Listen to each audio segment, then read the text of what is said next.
Passing CA Foundation is not just about knowing formulas. It is about solving 100 questions in 2 hours. तो speed is everything. और इस video में मैं आप लोगों को ऐसी कुछ ट्रिक्स बताने वाला हूं जो आपको क्वांटिटेटिव एप्टीट्यूड के पेपर में रॉकेट बना देगी. So let's crack it. तो मैं हूं CA Prateek Pandey and I teach quantitative aptitude to all the CA foundation students. और आज इस वीडियो में मैं आप लोगों को बताने वाला हूं how to manage your accuracy and speed in the paper called quantitative aptitude. So let's go. तो सबसे पहले पेपर समझते हैं. 100 क्वेश्चन सॉल्व करने 2 घंटे के अंदर, यानी कि you will have 120 minutes. That means 1.2 minutes पर question.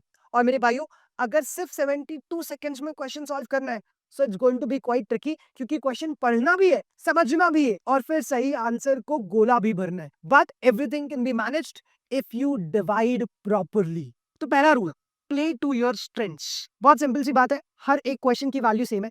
Every question is going to come for only 1 marks. तो क्यों ना हम लोग इजी क्वेश्चंस पहले करें. लेट्स से फॉर एग्जांपल, अगर तुम्हारा टाइम वैल्यू ऑफ मनी बहुत स्ट्रांग है, लॉजिकल रीजनिंग बहुत स्ट्रांग है, सेंट्रल टेंडेंसी बहुत स्ट्रांग है, तो उन चैप्टर्स के क्वेश्चंस पहले उठाते हैं और टफ चैप्टर्स को बाद में रखते हैं. यही टॉपर्स का सीक्रेट है. I tell you, the same thing can be applied within the chapter as well. Let's say for example, हमारा एक टेस्ट है सिर्फ और सिर्फ टाइम वैल्यू ऑफ मनी का.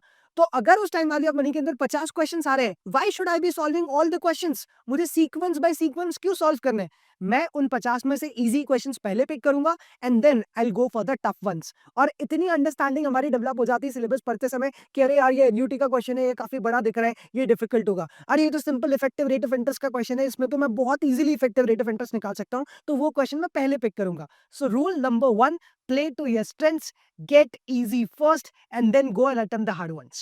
Rule number 2, divide and don't get stuck.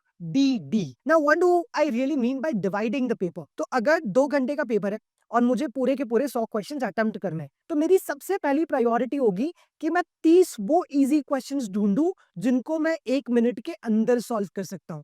Yes, the standard time is 72 seconds, 1.20 minutes. But if I'm able to solve a question in 1 minute, तो वो exam में मुझे एक बहुत बड़ा हेड स्टार्ट देगा for those questions जो मुझसे नहीं बनते या जो मुझे मल्टीपल अटेम्प्ट्स में आंसर बनेंगे. तो सबसे पहले राउंड 1, मुझे 30 मिनट का एक राउंड रखना है एग्जाम के अंदर, जिसमें मैं 30 क्वेश्चन सॉल्व करूंगा और वो 30 क्वेश्चंस मेरे सबसे इजी क्वेश्चंस होंगे.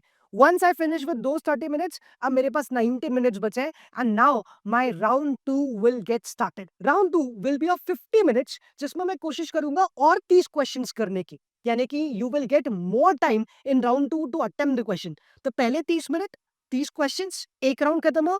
Second round I'll go for at least 30 questions in 50 minutes.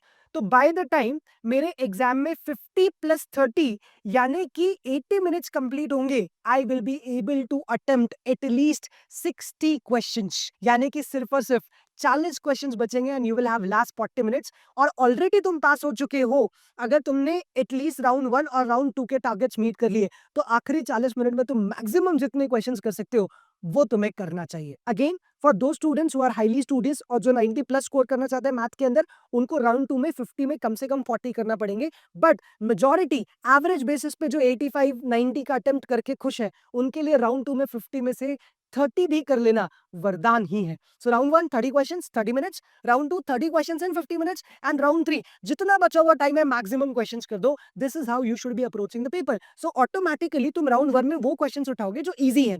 अब अगर तुम्हें 1 मिनट के अंदर एक क्वेश्चन करना है और कुछ क्वेश्चन में समय लग गया, then you go and pick 3 questions, ताकि वो तुम्हारी स्टार्टिंग के 30 मिनट में 30 क्वेश्चन किसी भी तरीके से हो ही जाए. That's the thumb rule that you guys should be following no matter what. और कभी किसी क्वेश्चन में अटक गए तो रुकना नहीं है मेरे भाइयों. वो कहते हैं ना, सब कुछ दांव पर लगा है, अब झुक नहीं सकते, टूट सकते हैं मगर रुक नहीं सकते. क्वेश्चन में रुकना नहीं है. जैसे ही लगे कि question is taking more time than I expected it to take, कोई ईगो पे नहीं लेना है, सीधे नेक्स्ट क्वेश्चन की तरफ आगे बढ़ जाना है. Don't get stuck. Rule number 3, ये एग्जाम हॉल की बजाय तुम्हारी प्रिपरेशन के लिए इंपॉर्टेंट है. You should always be using timer while solving the question.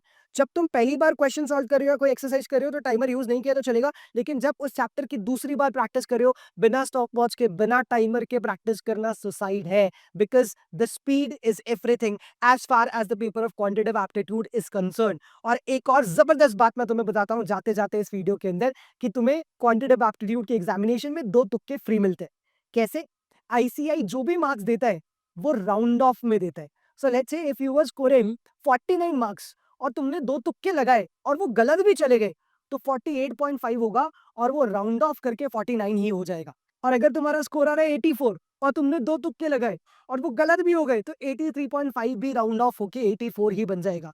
तो अगर पॉइंट के बाद कुछ भी है, तो आईसीआई हमेशा हायर साइड पे राउंड ऑफ करके तुम्हें मार्क्स देता है। सो यू गेट 2 तुक्कास free in every examination. Use it to the fullest. और अगर ये वीडियो तुम लोगों को पसंद आया and you really want to stay connected with me, मैं नीचे सारी लिंक्स मेंशन कर रहा हूँ, टेलीग्राम की, इंस्टाग्राम की, where you can come up and build a community out there.